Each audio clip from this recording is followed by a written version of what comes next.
In Earth's deep past, oxygen in the air and water stayed scarce. For early animals, breathing never worked like it did in humans.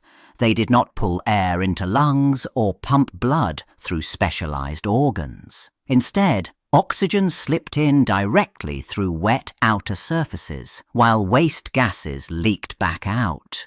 It sounded simple, but it came with a hard rule. Diffusion only carried gases over short distances. That rule shaped bodies from the start. If an animal grew thicker, oxygen struggled to reach the cells buried inside, and those inner tissues began to starve. So early animals stayed small, flat or thread-like, built to keep every cell close to the surface. Movement stayed limited too. Fast activity demanded quick oxygen delivery, and diffusion could not keep up. Energy stayed on a tight budget, and nature enforced it. Water made the problem worse. Oxygen dissolved in water existed in much lower amounts than in air, and it moved more slowly. Any warm, stagnant pool turned into a trap because the little oxygen available disappeared quickly. Animals that relied only on surface exchange faced constant limits on size, on speed, and on survival when conditions shifted. For a long time, life stayed constrained by that invisible ceiling. Then the planet's chemistry shifted. Photosynthetic microbes spread and steadily released oxygen as waste, and over long spans of time, that oxygen stopped being a rare trace and started building up in air and water. At first, it acted like a toxin attacking fragile cells. But life adapted, and once it did, oxygen became a gift, a fuel that let organisms pull far more energy from food than before. More available oxygen changed what bodies could afford to do. Faster movement, stronger muscles, longer activity, all became realistic goals. But it also exposed a bottleneck. Simple skin diffusion could not keep up with the new demand, especially as creatures got thicker and more active. When oxygen was plentiful outside, the winners were the ones that moved it inside efficiently. Natural selection began rewarding any structure that increased exchange area and control. So gas exchange started to specialize. Instead of every surface doing a little, some tissues took on the job full time. Thin, wet layers packed with blood supply, protected from damage and positioned where fresh oxygen flowed past. These early dedicated surfaces did more than absorb, they regulated. They matched uptake to effort and waste removal. In this oxygen-richer world, breathing stopped being a passive leak and became an active system worth building. In some early fishes, water breathing stopped being enough. Not everywhere had fast currents and fresh oxygen. In warm, shallow places, oxygen slipped away from the water faster than it returned. Gills still worked, but they pulled in less and less with every pass. Then a new structure mattered, a simple internal pouch that held air. It did not replace the gills yet. It extended the fish's options. That pouch acted like an early lung. Instead of relying only on dissolved oxygen, the fish took a quick gulp at the surface and stored air inside its body. Oxygen moved from that trapped air into the blood, just as it later did in land animals. The change sounded small, but it shifted the rules. When the water turned stale, an air gulp kept muscles working and the brain supplied. In low oxygen ponds and swamps, this became a survival advantage. A fish that reached the surface at the right moment avoided suffocation when others slowed, drifted, and died. It waited out bad conditions. It stayed active longer. It found food and escaped danger when gill-breathing rivals could not. Over time, the air-breathing pouch stopped being just an emergency trick. It became a dependable backup system inside the body. Over time, one experiment split into two winning plans. In many fish, gills took the lead and got better at their one job, pulling oxygen out of water. Thin sheets, rich blood flow, and a steady stream of water across them kept the exchange fast. It worked brilliantly, but it tied them to a rule. The body only stayed powered while water kept moving and stayed oxygen-rich. In other lineages, the air pouch stopped acting like a last-minute rescue and started acting like a real engine. The inner surface grew more folded and more supplied with blood, so each gulp of air delivered more oxygen. Airways became more controlled, not just a quick swallow at the surface. Air breathing shifted from occasional to reliable. That change mattered because air carried far more oxygen than the same volume of water. As lungs improved, bodies began to support them.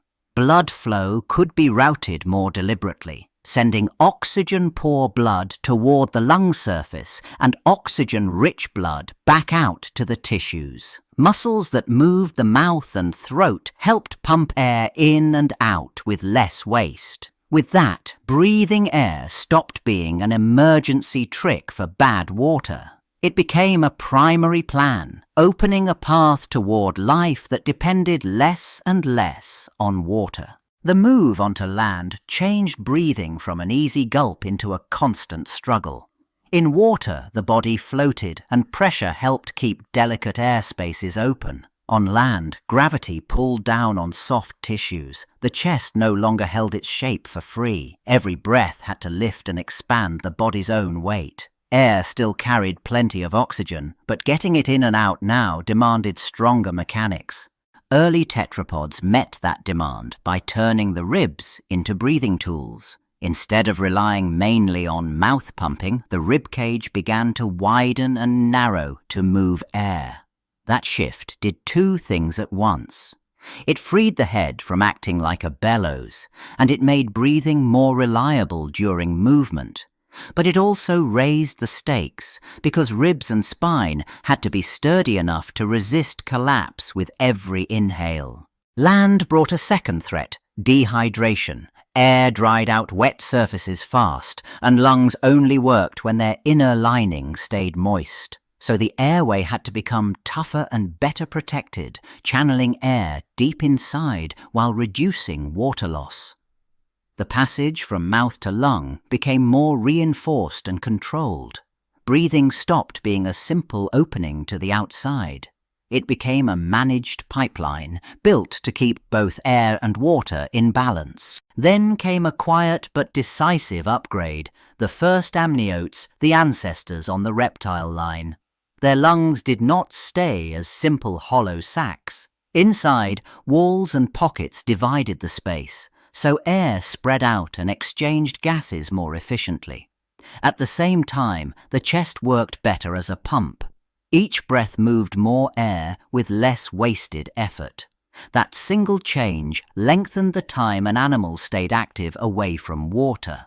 This mattered because early land animals still paid a steep price for breathing. Moving and breathing often competed for the same body parts. A heavy step could squeeze the chest, and the chest could not expand freely while the spine bent from side to side. With improved rib control and sturdier chest mechanics, amniotes reduced that interference. Breathing became more reliable during motion. Endurance stopped depending on frequent pauses to recover. As breathing stabilized, posture began to shift with it. The body no longer needed to sprawl and undulate just to move. It could hold itself in a way that protected the lungs' pump action. Locomotion and ventilation started to cooperate instead of fight. More efficient lungs supported longer foraging, longer escapes, and longer time spent in dry places where water was not close. This was not just life on land. This was life away from water. Along the mammal line, breathing stopped being just about getting air in and out. It became a powerful engine. A new muscle, the diaphragm, formed a living floor under the lungs. When it tightened, it pulled downward and drew air in with real force. When it relaxed, air flowed back out. Each breath became deeper, quicker, and easier to repeat, even while the body stayed in motion. Inside those lungs, another change mattered even more. The simple air spaces broke into countless tiny pockets called alveoli. That subdivision multiplied the surface area where oxygen crossed into the blood and carbon dioxide left it. More surface meant faster exchange.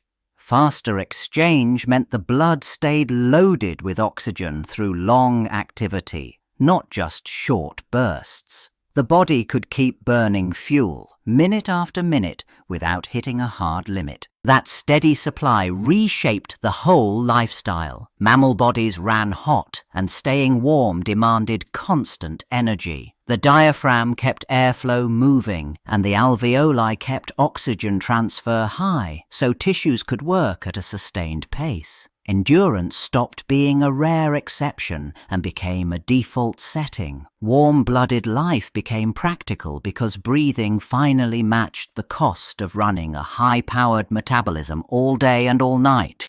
In the primate line that led toward humans, breathing stopped being only about fuel. It started being about balance and distance. As bodies shifted upright, the skeleton had to reorganize. The pelvis supported organs differently. The spine stacked weight, and the chest no longer hung forward like a suspended frame.